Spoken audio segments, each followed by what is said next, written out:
Welcome to My Runner's Mind, where we run with gratitude towards a life of happiness and gratefulness. I'm your host, Stine, and I believe that as runners, we're uniquely positioned to choose gratitude over negativity. Running itself is so badass, and each run offers multiple opportunities to turn a potentially negative thought or feeling into a positive one. Tune in as I'll share behind the scenes of what goes into my 12-week program, My Runner's Mind, which is mindset and spiritual coaching for women runners who know that they're ready to shift away from the shoulds and ought tos in their running routine and replace them with want and desire to live a happier and more balanced life. Are you ready? Let's go! Hey friends, runners. Maybe you're dreaming about becoming a runner. Maybe you ask yourself if you're really a runner. Either way, welcome to episode 103. The inspiration for today's episode is from my own life and training, of course. I was reflecting on the changes I'm making to my running by adopting Zone 2 training and 80-20 running. If you're a regular listener, you've heard me talk about this a lot lately, and even more so if you're in my running community on Facebook. I'm adopting these approaches because I know that these changes will have a lasting impact on my running, both my joy of running as well as my running economy. Let's be real though, they're not quick fixes. And we all like quick fixes, don't we? You're probably looking at months, maybe 6 or even more before you reap the rewards. So essentially, I'm trading short-term wins, satisfactions, for long-term gains. It's hard settling for that, especially if it feels, or when it feels demoralizing, that your time is getting slower and you're walking more than you ever thought you'd have to. So I wanted to record today's episode for all of you, because I know so many of you are on this journey with me, having also decided to change your running to an 80-20 focus or a Zone 2 focus. Now let's talk about a key active ingredient that makes runner A more successful than runner B in implementing, for instance, 80-20 running. What might that be? Trust. Trust is the active ingredient that I'm referring to. Trust is the variable that determines if you'll be successful at running most of your runs at easy effort or not. We must trust that the process will work, even if we have no proof of our own yet. That's really hard. So we look to the future and we try to predict it. It reminds me of a Lao Tzu quote, which goes like this: if you're anxious, you're living in the future. End of quote. I like this quote because the part after that reminds us that, quote, if you're at peace, you're living in the present. End of quote. And so trust is believing that something will happen even if we don't have proof that it's happened before. I think developing our trust muscle is one of the hardest muscles to strengthen because it's all mental and it requires self-discipline, which is really hard. And it's a very singular pursuit.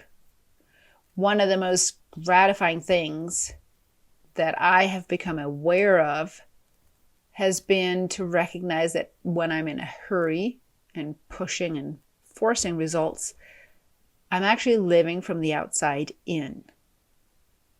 What do I mean by that? It feels like I'm in a space where I react to things and easily get wound up negatively over results. It's a space where I lived a big chunk of my life because I didn't know any better, truly. And you might be in this space yourself. So if you are, I'm glad you're here listening. On the other hand, when I allow things to happen and I show up and do my part in making them come about, then I'm in a whole different energy. One that's trusting and allowing. The opposite to needy and graspy energy of trying to have results happen now or yesterday. So achieving a goal, I think, can be both the most gratifying thing to work for, as well as the most frustrating and humbling experience. And they're really two sides of the same coin, right?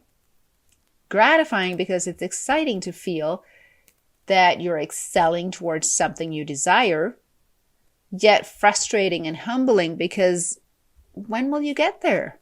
And therein lies the problem, our need for a date of accomplishment or achievement. We've all experienced having to exert physical and mental effort towards something. And have you noticed how, as long as you know for just how long, whether it's 5 minutes, like a 5-minute interval, or 1 week, or 2 months, or 4 years, you get the point. It's doable to exert this mental and physical energy, right? It's doable because we can pace ourselves, right? We do that by saying T minus however long we've put into this effort. We are a somewhat controlling species, right? Our need to know when something will come to fruition, I mean. So I want to share something that I learned a while back, and that was actually what came up and triggered this idea for this podcast on a recent run. I once learned about what's called the law of gestation. It's a natural law, which, as you may imagine, as the name says, has to do with incubation and gestation periods. So think about, for instance, planting flower or vegetable seeds. For instance, I'm getting ready to plant some edible flowers for our Airbnb guests. And right on the back of the pouch, it tells me from sowing to the flowers actually being ready to pick is about 65 to 75 day of time span, I guess. So I quickly figured out that by August, my retreat guests will be able to sprinkle colorful flowers into their salad, right? Similarly, for a human fetus, we know generally about 40 weeks, give or take a couple of weeks, of course, and so forth. You get the gist. We rely on deadlines to gauge how long something is going to take. And we use it as feedback then to pace ourselves, really, to calm our nerves as we wonder when this thing will happen, or even to boost our confidence in the process, right? Even though finishing, for instance, a bachelor's degree takes about 4 years, we get that and we pace ourselves accordingly. Finding the patience to put in the work, often repetitive, sometimes monotonous work, day in, day out, and recognizing when we feel impatient that good things take time. This requires trust, right? And brings me back to the topic of the podcast, right? We trust in the time frame that it'll all work out. But what about when something doesn't have a gestation period or a time frame, as you might call it? Then what? How patient are we then? Let me ask you, how trusting are you of embracing 80-20 running or a zone 2 running, runner friend? How trusting? Do you trust that you'll be able to do it? The only thing keeping us from doing it is our lack of trust in it or our second guessing it. So what do? As the Lao Tzu quote mentioned earlier says, having our gaze fixed on the future creates anxiety, but looking in the rearview mirror to the past for bygone accomplishments creates depression. Then instead, fixing our gaze at the present creates peace. Tuning in to our run and trusting the process brings with it a sense of peace and calm. How would your runs feel if this was your mental approach to when worry thoughts start to chatter in the back of your mind, runner friend? So, to bring it all around, I share today's episode with you to help you develop your trust muscle in trying something new. to show you that you're not the only one feeling a lack of trust, and that we can continually choose to commit, to recommit to trusting in the unseen, to trusting in the achievement that will happen in some future. Maybe it's zone 2 running for you. Maybe it's a longer distance than you've ever accomplished before.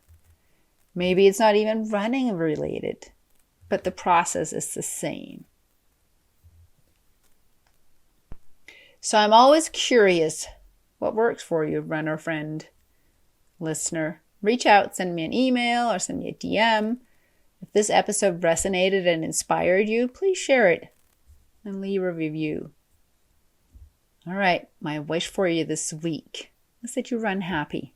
See you next week.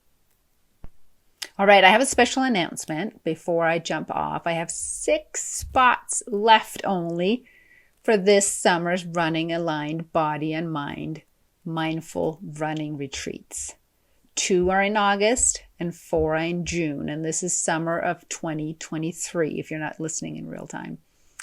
So, if you enjoy listening to this podcast, you're ready to feel happier, more confident, and empowered while running, I invite you to join me this summer at the Running Aligned Body and Mind Women's Retreat right here in North Central Wyoming at the foothills of the majestic Bighorn Mountains. I'll personally work with you to help you take the chore out of running. The retreat will teach you that running can be a vital and enjoyable part of your life. But most importantly, the 5-day in-person experience will help you connect to you. All right, to learn more about the retreat, see the link in our show notes. So if running is our practice ground and we can turn every experience into fuel, then we can transfer it to the rest of our life and positively impact our whole world, just one run at a time.